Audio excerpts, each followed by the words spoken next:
Picture the figure. Black hood, black clothing, a straight sword across the back, a throwing star held between two fingers. He runs along a roof ridge at night and drops into a sleeping lord's chamber without a sound. Now consider when that picture was made. The oldest images that show a spy dressed head to foot in black come out of the theaters and print shops of Edo in the 18th and 19th centuries. By then the wars were long over. The men who had actually done this work for a living had been dead for generations or were sitting in a guardhouse drawing a small government salary. The costume, the weapons, the acrobatics, almost all of it was assembled afterwards by playwrights and illustrators for audiences who wanted a thrill. The ninja we know were invented after the ninja were gone. So this is what they actually did. Start with the word, because the word is already a clue. Ninja is written with two characters. The first means to endure, to conceal, to bear something in silence. The second simply means person. Those characters are old. Reading them together as ninja is not. For most of Japanese history, the same two characters were read shinobi no mano, the one who conceals, and in ordinary speech people just said shinobi. Ninja, the pronunciation the entire world now uses, only became standard in the 20th century. And shinobi was never the only word. Depending on the province and the century, you might hear kanja, an agent, rappa, breaking waves, suppa, transparent waves, kusa, meaning grass, for the operative planted in enemy territory and left there to take root. Different regions, different names, one job. The job itself is old, and part of it arrived as a book. Sun Tzu's Art of War closes with a chapter on the use of spies. It makes an argument commanders do not enjoy hearing, that an army of 100,000 can be ruined for want of a single piece of information, and that money spent on agents is the cheapest money in any war. That text was known in Japan early, and the Japanese manuals of covert work written centuries later quote the Chinese classics directly. Then there is Kusunoki Masashige, the 14th century commander who held impossible positions against far larger armies using ambush, decoy, night attack, and fire. Later writers on shinobi claimed him as an ancestor of their art. Whether he employed anything we would recognize as shinobi belongs to tradition rather than record, but the tradition tells you what these men wanted to be descended from. The documented history begins in a country coming apart. By the late 15th century, central authority in Japan had collapsed and the provinces were fighting one another. This is the Sengoku era, the age of the country at war, and it ran for roughly 150 years. A warlord needed to know what was happening on the far side of the mountain, and he needed to know it before his rival did. Two small places became famous for supplying exactly that.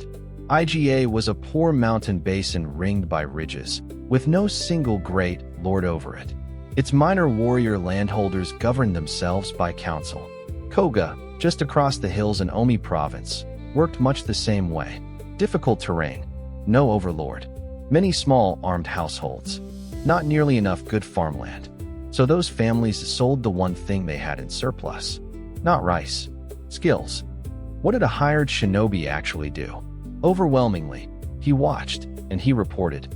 He walked into a domain dressed as something nobody looks at twice.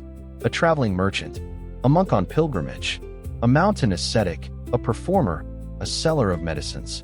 Roles that let a stranger ask questions and move around freely. Then he counted. How many men in the garrison? How much rice in the storehouse?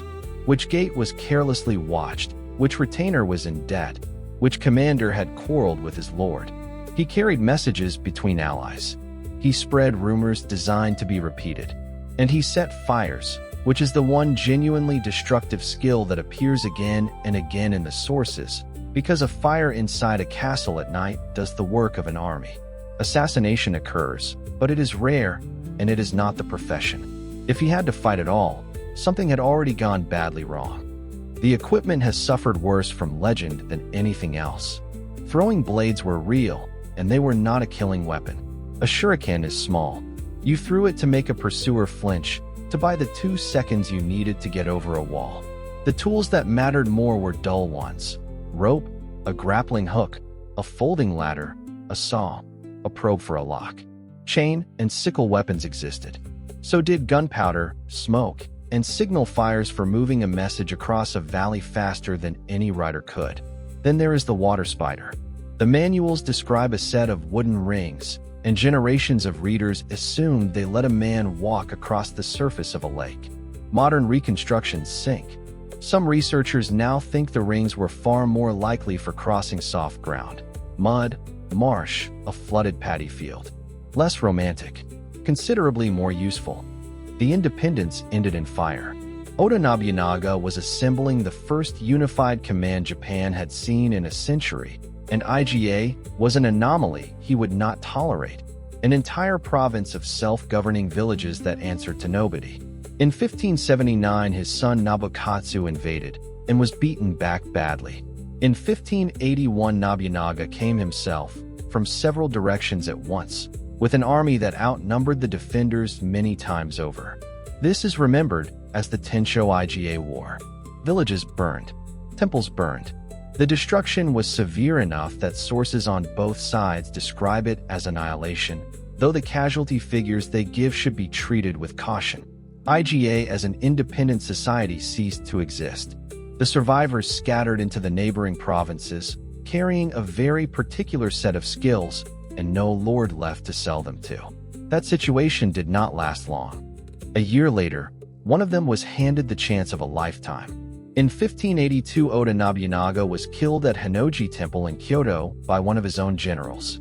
Tokugawa Ieyasu was nearby with a tiny escort, deep in country that had just turned hostile, and every ambitious man in central Japan now had a reason to hunt him.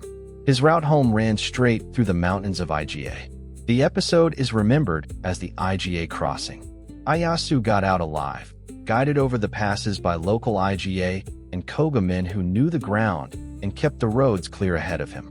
The figure usually credited with arranging it is Hattori Hanzo, who was not a shadow assassin at all, but a Tokugawa officer and spear commander, whose family had come out of Iga and who could therefore talk to those villages.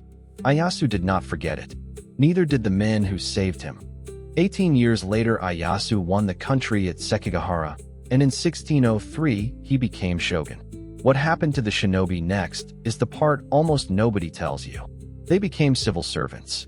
Iga men entered Tokugawa's service as dashin, low-ranking armed officials, and were given a permanent posting, guarding the gates and grounds of Edo Castle. The castle's western gate is still called Hanzomon, Hanzo's Gate, after the family that commanded them.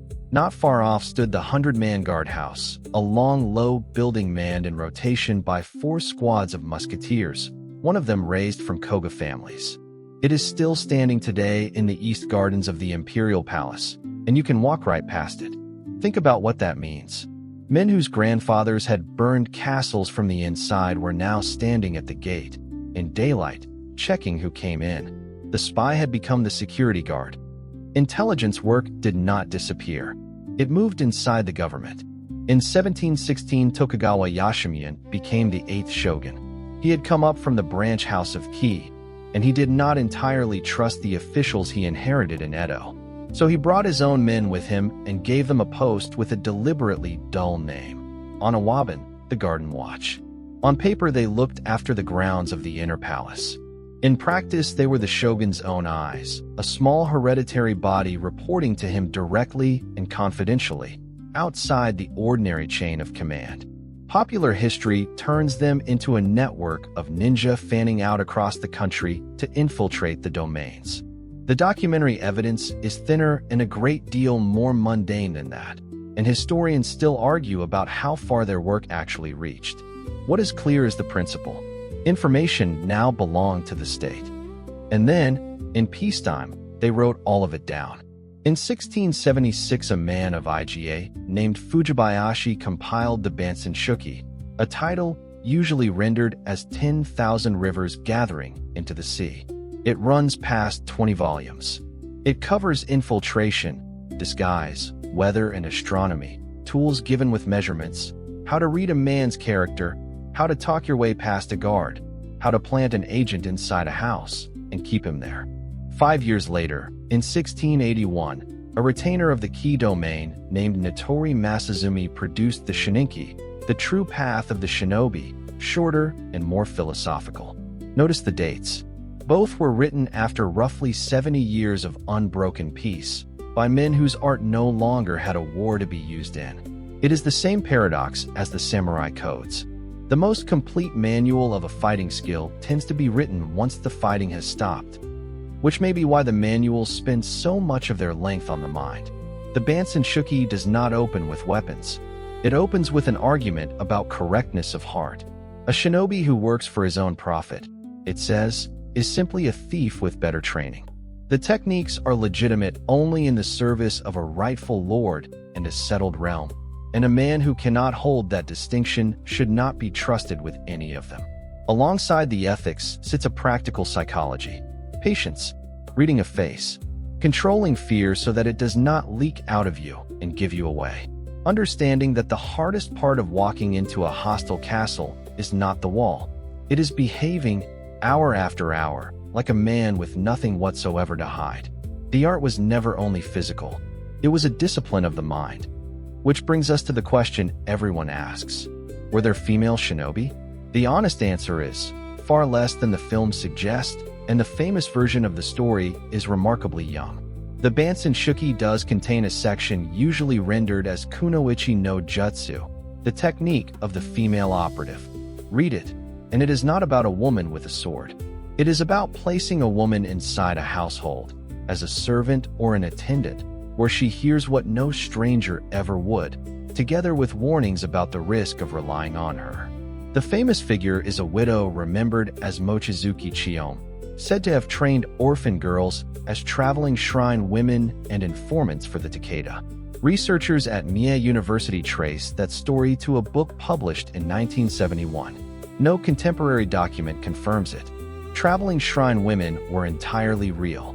The rest is unproven. Meanwhile, the actual IGA men in Edo were quietly going broke.